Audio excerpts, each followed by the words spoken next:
Smart ఫోన్లతో భారత్లో గత 6 ఏళ్లలో 80 కోట్ల మంది పేదరికం నుంచి బయటపడ్డారట. ఈ విషయాన్ని స్వయాన యూఎన్ జనరల్ అసెంబ్లీ అధ్యక్షుడు డెనిస్ ఫ్రాన్సిస్ తెలిపారు.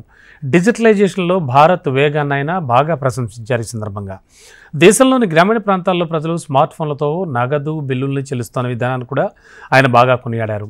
అలాగే France food and agricultural organization FAO నిర్వహించినటువంటి ఒక సమావేశంలో ఆయన మాట్లాడారు.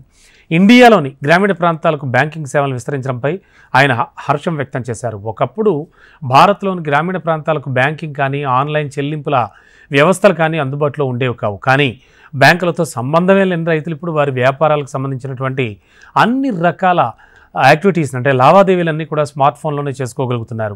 ఈ సేవలను సులభతరం చేసి దేశ ప్రజలు ప్రయోజనం పొందడానికి ఇంటర్నెట్ వ్యాప్తి బాగా తోడ్పడింది. ప్రపంచవ్యాప్తంగా మిగతా దేశాలు కూడా